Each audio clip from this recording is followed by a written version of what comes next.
কি হয়েছে এখানে? আমি আজকে থেকে 4-5 দিন আগে ফেসবুকে একটা লাঞ্চ বক্স অর্ডার করেছিলাম 999 টাকা। তো যথারীতি এটা গতকালকে ডেলিভারি হয়েছে বলে আমাকে একটা মেসেজ পেয়েছি এবং আপনার কুরিয়ার সার্ভিসের মারফতে এটা যেটা এসেছে ভায়া ফ্লিপকার্ট।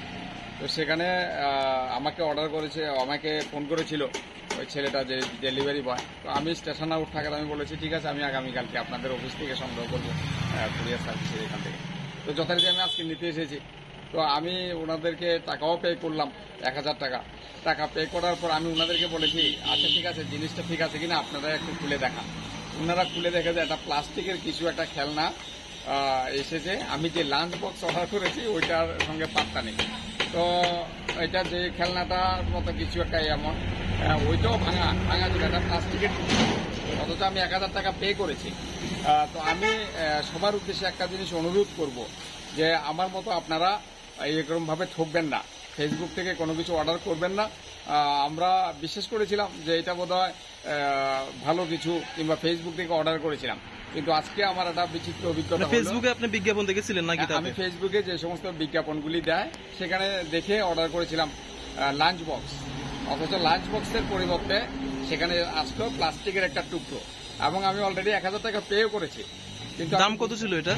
যেটা অর্ডার করেছেন এটা দাম কত ছিল? 999 টাকা। তো আমি যথারীতি এই যে আমার নাম অ্যাড্রেস সবটাই ঠিক আছে, তো সেই অ্যাড্রেস তুলে আমি ওনাদেরকে 1000 টাকা পে করেছি। পে করার পর ওনারা জিনিসটা আমার হাতে দেওয়ার পর আমি অ্যাকসেপ্ট করার আগেই ওনাদেরকে, যারা ছিলেন ডেলিভারি বয় কিংবা অন্য অফিস স্টাফ, আমি তাদেরকে বলেছি যে এটা আপনি একটু খুলে দেখান। তো ওনারা খুলে দেখে তো আমার চক্ষু চরক গাছ।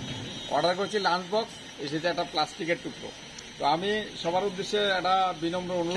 এখন কুরিয়ারের যে যারা রয়েছেন তারা কি আপনার টাকা ব্যাক করে দিয়েছে? না, তারা টাকা ব্যাক করেনি। এরা বলছে এগুলি ফেক ওয়েবসাইট দেওয়া থাকে এবং এগুলি ফেক এরকম ভাবে প্রচার করা থাকে, লোভনীয় অফার দেওয়া থাকে, কিংবা পুরোটাই ফেক। সেখানে রিটার্ন করার মতো আমাদের কাছে কোনো অপশন নেই, সুতরাং আমরা কিছু করতে পারবো না।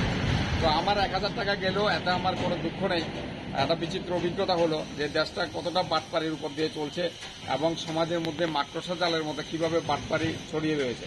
তো আমি সবার কাছে অনুরোধ করব যে এই সমস্ত বাটপাড়িতে বা ফেসবুক দেখে কেউ ঠকবেন না এবং কেউ অর্ডার করবেন না, না হলে আমার মতো ঠকতে হবে। আপনার নাম? আমার নাম অরূপ দেব, নেতাজি পল্লীতে বাড়ি, বিলোনিয়া। আর এটা কি অফিস? এটা কোন office? Flipkart courier service. Courier ফ্লিপকার্টের কুরিয়ার। জায়গার নাম বনকর নদীর উত্তর পাড়।